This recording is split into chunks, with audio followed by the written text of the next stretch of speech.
Hindi ako nakapagkuha ng board kasi nung dumating yung visa ko, isaktong next month is yung board exam. So, April ako umalis ng Pilipinas. Yung board exam is on May. Sana. Oh, Kaya sayang, hindi ko no? siya inabot. So, hindi mo inaabot.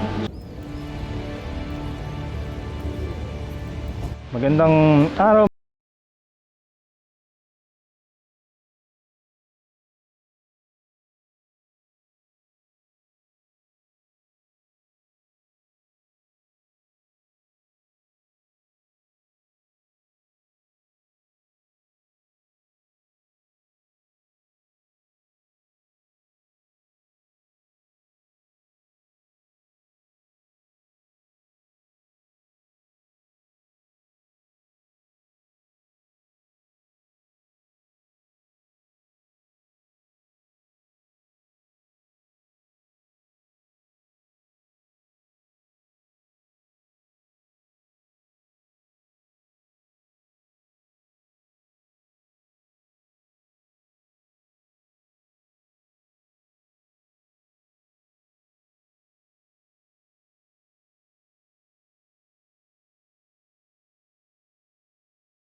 Ganun pumunta dito.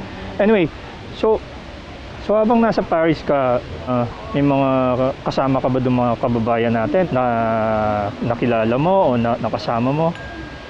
Opo, meron akong tinuluyan doon, yung malayong pinsan ng papa ko. Okay. Doon ako nagstay sa kanya ng ilang buwan. Tapos, umalis din ako sa kanya kasi lumipat ako ng ibang bahay.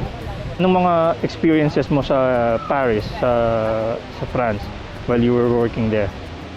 Una, nahirapan ako kasi wala akong alam sa trabahong bahay, sa pag-aalaga ng matanda meron kasi nag-graduate ako ng nursing. Pero Okay. yung mga gawaing bahay, linis, ganyan, medyo nahirapan ako mag-adjust. Okay, so malungkot ba? Malungkot, sobra. Parang 6 na buwan ako umiiyak. Naho-homesick kasi ako. Talaga? Oo. 6 na buwan, dami nun 6 na buwan. So nung medyo nung namatay na yung matanda mo, nag-decide ka nang lumipat dito sa Italy. Opo. So ibig sabihin nandito yung sister mo na. Oo, nandito na ng ate ko, Okay. tsaka yung tita ko. Tsaka yung tito mo. Okay, so ano naman ang naging motivation mo o naging reasons mo bakit gusto mong mangibang bansa? Kasi una, yung totoo, gusto ko maging independent, yung buhayin yung sarili ko without the help of ng parents ko.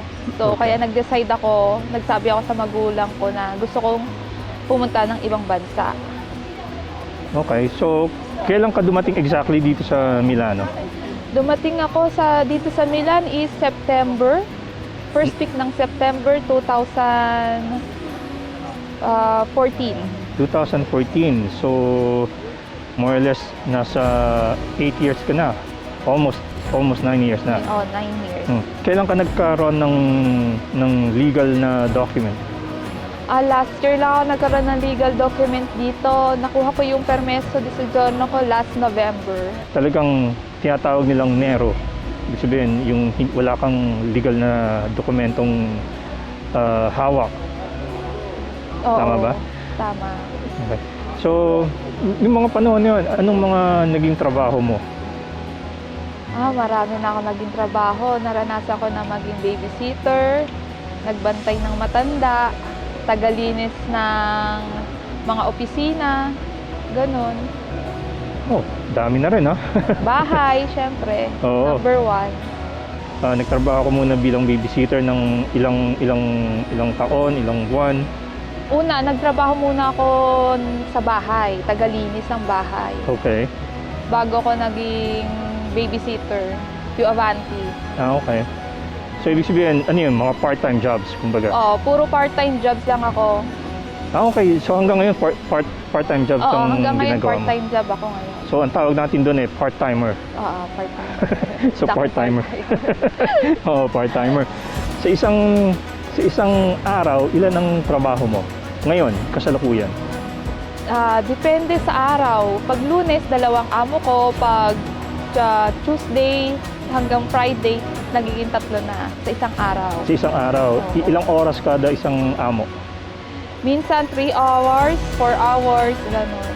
Okay, so sa loob ng isang araw, 3 amo mo, 3-4 hours per amo. Paano binabalanse yung oras mo sa isang araw? Paano ang typical na work day mo? Pag may trabaho ako, medyo mahirap. Kasi minsan, hindi na ako nakakakain ng lunch. Pero minsan, nagbabaon ako pag may time. Okay, Kasi, halimbawa niyan, tuwing Tuesday, as in wala akong time para kumain. Ang ginagawa ko, nagbabaon na lang ako. Doon ako nakain ako minsan sa park. okay. Mag-break lang ako ng mga 15 minutes, ganyan. Tapos balik ulit ako sa trabaho. Okay, yung mga trabaho mo ba malalapit sa isa't isa o May malapit, may malayo. Katulad dito sa sentro, sa Duomo. Yan Okay. yung work ko. Tapos yung next work ko is 10 minutes away lang from Duomo. okay, so Nasakay ako ng tram. nagko-commute ka Minsan lakad kapag minsan walang lang. tram. Pag may strike, Pag may strike, lakad talaga. ang tawag doon chopero, no? Oo. So ngayon, at present, ano mismo yung trabaho mo? Babysitter, tsaka linis bahay. Okay. Pwede ba ikwento mo sa amin kung if you don't mind me asking, yung mga karanasan mo bilang isang part-timer at bilang isang manggagawang Pilipino na dumating dito ng walang papel, paano yung naging mga karanasan mo? Nahirapan ka ba sa language? Nagkaroon ka ba ng malaking adjustment? So, pwede bang magkwento ka sa amin ng mga karanasan mo dito? Noong unang dating ko dito, syempre nahirapan ako sa language kasi wala akong kaalam-alam sa language nila. Kaya medyo mahirap. May mga amo na hindi marunong mag-English, kaya talagang kapa-kapa. Kumbaga, senyas-senyas na lang sa amo, ganun, kapag magtatrabaho. May dala ka rin bang dictionary nung katulad ng ibang mga kababayan natin? Oo, before naranasan ko na magdala ng dictionary kasi meron akong naging among, as in totally hindi kami magkaintindihan. So, every time namin sasabihin siya, titingin ako sa dictionary o kaya sa cellphone kung anong meaning ng sinasabi niya. Okay. So, nagkaroon ka rin ba ng mga adjustments sa pagkain, sa weather? Sa pagkain, wala naman. Sarap naman pagkain dito, Sarap no? naman yung pagkain dito. Kaya Pero hindi okay lang. mo ba na-miss yung mga pagkain sa atin nung mga ilang buwan ka na dito, ilang taon ka na? Syempre na-miss ko. ko, parang lagi akong nananaginip na sana may Filipino food dito. Kasi Oo. syempre ang kinakain ko lang dito, mga pasta, na Italiano, tapos mga gulay, gano'n. Pero nabanggit mo kanina sa Paris na homesick ka. Nung nandito ka na sa Milano, nandito ka na sa Italy, naranasan mo rin bang ma-homesick? Dito naman hindi, kasi nandito naman yung ate ko tsaka tita ko. Okay. So meron kang kapamilya na pwedeng mapunta. Oo. So ibig sabihin, doon ka tumira sa ate mo o... Sa ate ko, tumira ako doon, tsaka nagstay din ako sa bahay ng tita ko. Okay, that's good. Matanong ko lang, may mga sinusuportahan ka ba sa Pilipinas? Mga kamag-anak mo, kapamilya? Oo, magulang ko, sumusuporta din ako sa kanila, kasi si Papa, ayun, may sakit. Siyempre, kailangan ko magbigay tulong, siyempre, obligasyon ko bilang anak yun. Okay. Tsaka nagbabayad din ng utang, siyempre, nung pumunta ako dito, bayad-bayad. Speaking of that, matanong ko lang, magkano yung ginastos mo nung pumunta ka dito? Medyo malaki, halos kalahating milyon yung ginastos nila sa akin para makapunta dito sa Europe. Talaga? Kalahating milyon, that's 500,000 pesos. Oo, pesos. Yun a year, 2000? Year 2013. 2013, 500,000 pesos na yun. Oh, grabe. Kasama na lahat doon, pati yung ticket. So, all-inclusive na yun, yung ticket, all-inclusive, airfare. visa.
Tayo yung may kasama sa bahay na gumagawa ng mga trabahong ginagawa natin dito. Oo.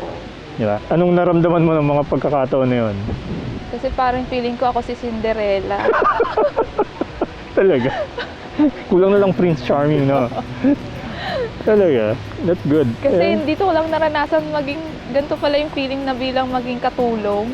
Oo. Hindi ko na-imagine na yung situation ko na gano'n. So, iba yung sa Pilipinas, yung iba yung dito. iba. O, ibang-iba talaga. Okay, Jel, maraming salamat sa oras mo para makakwentuhan namin. Meron ka bang mga may papayo o gustong iparating sa mga kababayan natin na may mga kapamilya rin o mga kamag-anak na nandito sa Italy o kahit sa mga ibang bansa? Sa mga gustong mag-abroad, magtrabaho dito sa abroad, kailangan nyo lang ng tatag ng loob, sipag at tiyaga. Okay. Maraming salamat, Jel. Imbitahan mo naman ang ating mga manonood. Huwag niyo pong kalimutang mag-subscribe and hit the like button kung nagustuhan niyo ang aking kwento. Kung hindi naman, hit pa rin. Okay, maraming salamat, Jel. Salamat!